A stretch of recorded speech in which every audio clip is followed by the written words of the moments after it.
Assalamualaikum warahmatullahi wabarakatuh. Hai anak-anak semua, perkenalkan nama Ibu Najwa. Ibu merupakan mahasiswi Universitas Pendidikan Indonesia yang sedang melaksanakan program penguatan profesional keguruan di SDN 1 Negeri Kidul. Pada video kali ini, kita akan sama-sama belajar mata pelajaran Bahasa Indonesia untuk kelas 6 pada tema 3, tokoh dan penemuan. Baik, pembelajaran kita hari ini tepatnya pada subtema 1, tokoh yang mengubah dunia dengan materi pokok teks eksplanasi. Melalui pembelajaran kali ini, diharapkan anak-anak mampu menyebutkan informasi penting dari teks eksplanasi yang telah dibaca. Sebelum kita memulai pembelajaran, tentunya kita harus membaca doa terlebih dahulu. Bismillahirrahmanirrahim. Rabbi zidni ilma warzuqni fahma waj'alni minas solihin. Ya Allah, tambahkanlah aku ilmu dan berilah aku karunia agar dapat memahaminya, dan jadikanlah aku masuk ke dalam golongan orang-orang yang soleh. Amin.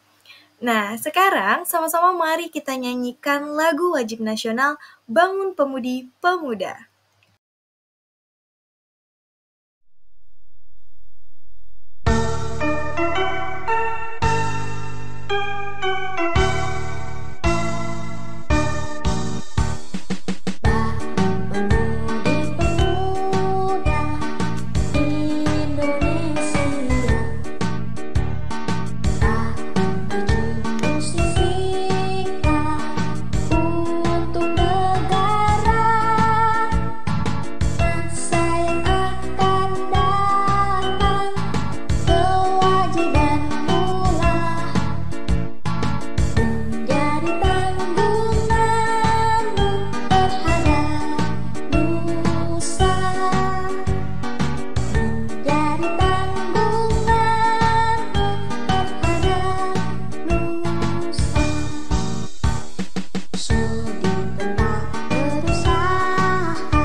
Dalam mempelajari materi kali ini, kita akan membahas beberapa topik utama, yaitu pengertian dari teks eksplanasi, fungsi teks eksplanasi, ciri dari teks eksplanasi, serta tentunya struktur teks eksplanasi. Nah, sepertinya kalian sudah tidak sabar nih ya untuk memulai pembelajaran kita hari ini. Yuk sama-sama kita simak. Oke, siapa di sini yang sudah pernah mendengar mengenai teks eksplanasi? Kira-kira teks eksplanasi itu apa ya? Nah, anak-anak, teks eksplanasi ini adalah sebuah teks yang memberikan informasi tertentu mengenai sebuah proses dan sebab akibat dari suatu fenomena yang terjadi.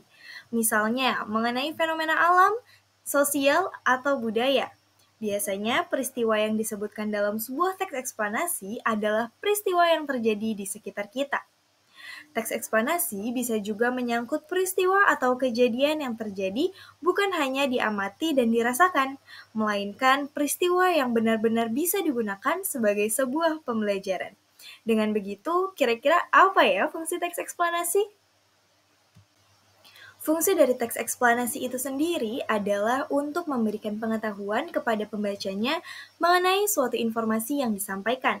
Sehingga dalam pembuatannya, teks eksplanasi isinya bukan sebuah karangan atau imajinasi orang lain, tetapi tulisannya ditulis berdasarkan fakta yang ada. Oke, kini kita berlanjut pada topik ciri teks eksplanasi. Ciri yang pertama ialah fenomena yang dibahas dalam teks eksplanasi adalah hal-hal umum yang bersifat faktual.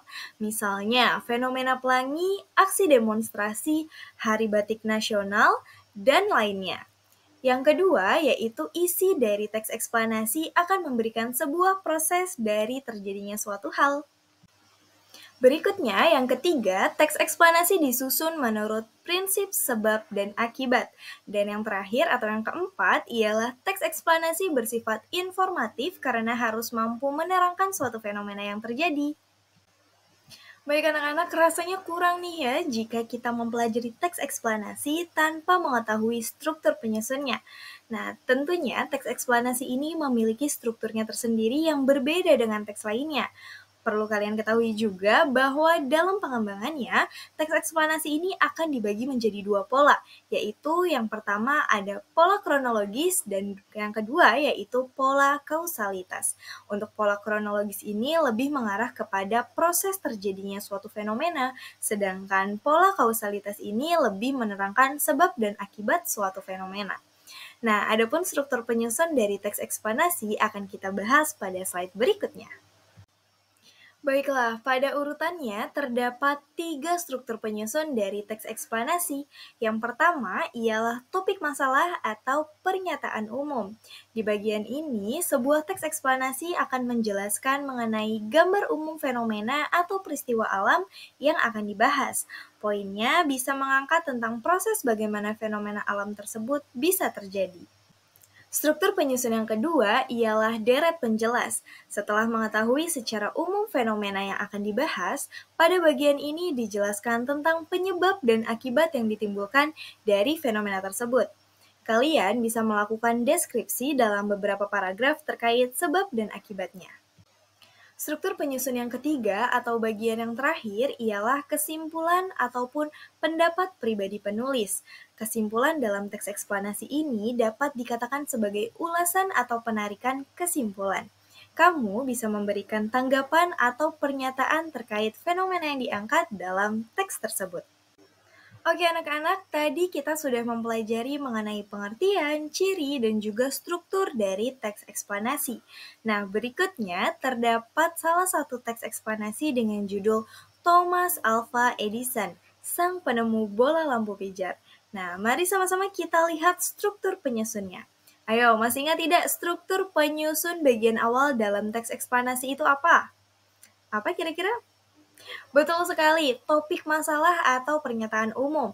Dapat kita lihat nih, pada paragraf pertama dijelaskan mengenai permasalahan mengenai hidup tanpa penerangan dan juga sudah sedikit menyinggung mengenai Thomas Alva Edison. Nah, kemudian pada paragraf kedua dan juga paragraf ketiga merupakan bagian dari apa? Bagian dari deret penjelas. Pada paragraf kedua menjelaskan siapa itu Thomas Alva Edison, kemudian dilanjutkan pada paragraf yang ketiga yang menyampaikan bagaimana Thomas Alva Edison menemukan bola lampu pijar. Nah, kemudian apa nih yang terakhir kira-kira? Dan pada paragraf yang terakhir ini merupakan kesimpulan dan juga pesan atau pendapat pribadi dari penulis, yang mana pada teks ini disimpulkan bahwa terdapat 3 sikap dari Thomas Alva Edison yang membuatnya mampu mengubah dunia, yaitu kegigihan, rasa ingin tahu yang tinggi, serta sikap pantang menyerahnya. Nah, itu dia contoh dari teks eksplanasi berserta struktur penyusunnya. Coba kalian berlatih kembali nih ya untuk mengidentifikasi struktur dan juga informasi dari teks eksplanasi lainnya. Baiklah anak-anak, pembelajaran kita kali ini mengenai teks eksplanasi dicukupkan. Ayo, tadi kita sudah mempelajari apa saja ya? Apa saja tadi?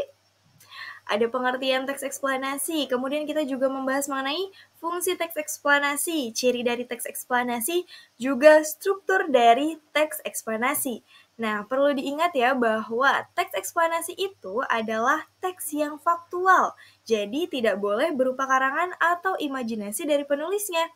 Sehingga jika kalian ingin membuat teks eksplanasi, kalian harus lihat lingkungan sekitar kalian nih. Ada hal apa saja yang dapat kalian tuliskan agar dapat menjadi informasi atau pembelajaran bagi pembacanya nanti.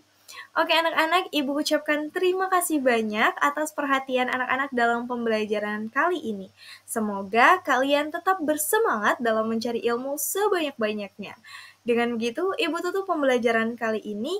Terima kasih. Wassalamualaikum warahmatullahi wabarakatuh. Sampai jumpa.